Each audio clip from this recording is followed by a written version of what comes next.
Hey guys, Brian delivers you the goods here. Returning to you for a album review this uh, early afternoon.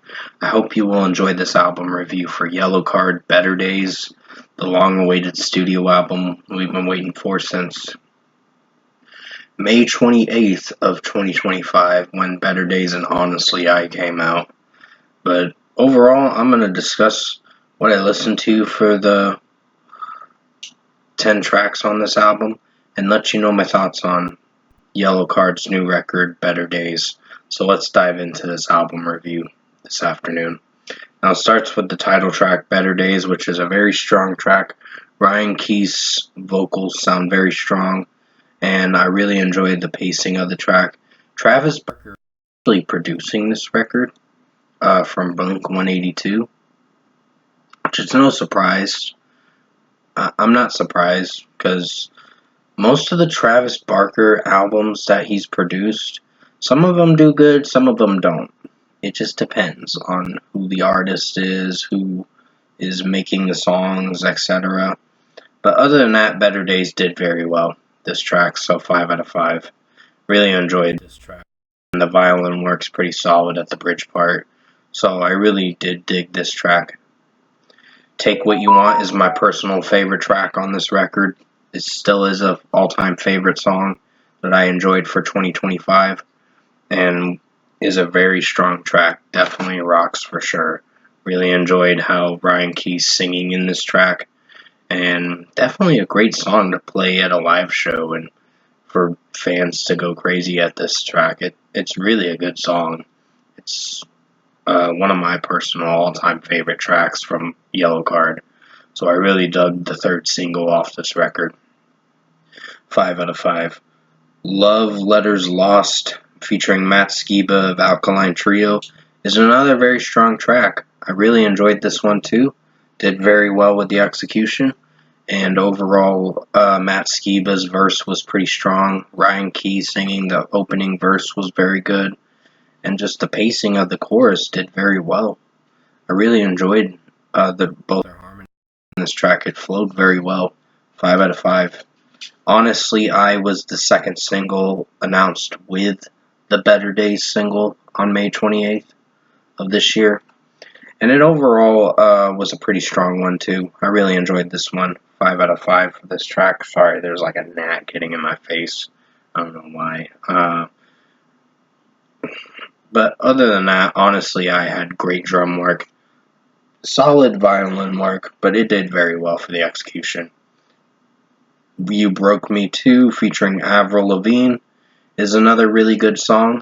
I enjoyed this mixed very well. A little melodic rock track, but it works for how Avril Lavigne sings it. She sung it very well. And overall, Ryan Key did very good with his vocals too.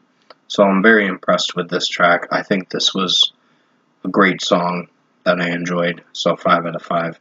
Granted, some of Avril Lavigne's latest stuff hasn't been great. It's been on the safe side. But other than that, I think when she does solo songs and all that, it does better. Some featured artists, it depends on the featured artist. But other than that, the last record, Love Sucks, wasn't one of her best records. I will say that for sure. So 5 out of 5 for You Broke Me Too. I think Avril Lavigne sounded very strong with her vocals in this. City of Angels is a solid track. It's a pretty good song in its own way. I mean, granted, I have a few critiques with this track, with how it sounds with the mixing and production. But overall, it sounded alright, so 4.75 out of 5.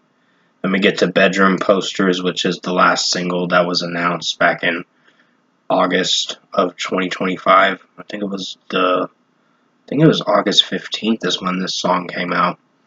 But overall, it's another strong track that I enjoyed.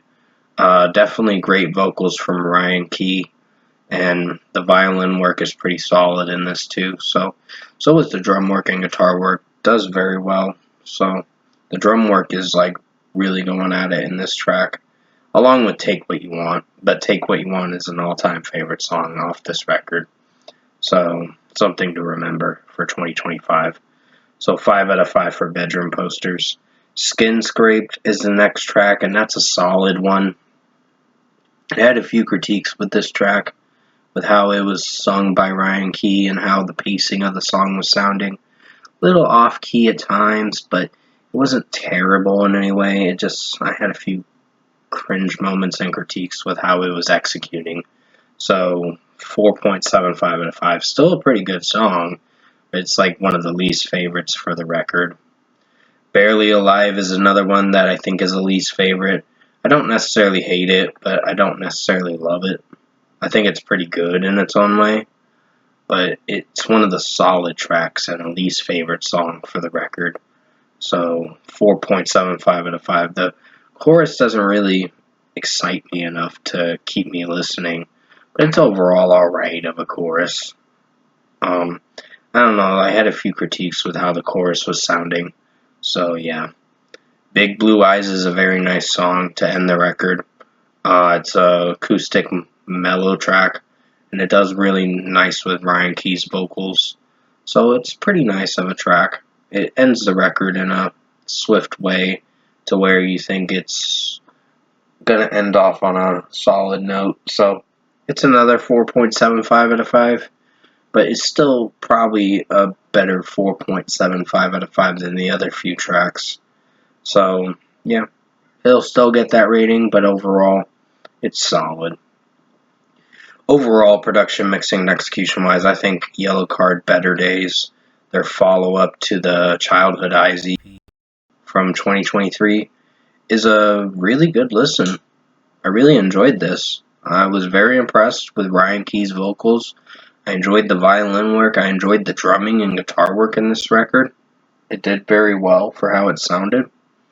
And overall, there's a few critiques I have with the record, with like City of Angels, Skin Scrape, Barely Alive, and Big Blue Eyes, which Big Blue Eyes is the more tolerable track to listen to. Maybe that song might grow on me, but the other three songs I would say are my least favorites. But overall, if I were to give Yellowcard Better Days a score, I'm going to give it a 9 out of 10. It's a really strong release. Really good release, too. Definitely recommend you guys check it out.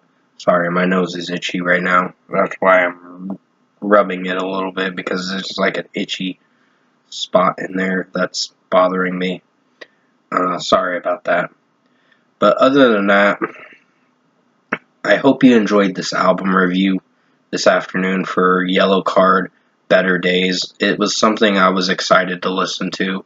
And granted, they did not fail in this record. They did really well with this record. It's very well produced from Travis Barker, and overall it just sounded good with the execution with certain songs. So there was a few critiques, but nothing terrible about this record that I would say is like the worst thing I've heard. But it is a pretty strong record. So 9 out of 10 for Yellowcard Better Days for their new album. I hope you enjoyed this album review this afternoon. I'll have more reviews coming out when I get a chance to come around to it. And until then, you guys have a good rest of your afternoon. Thanks for watching.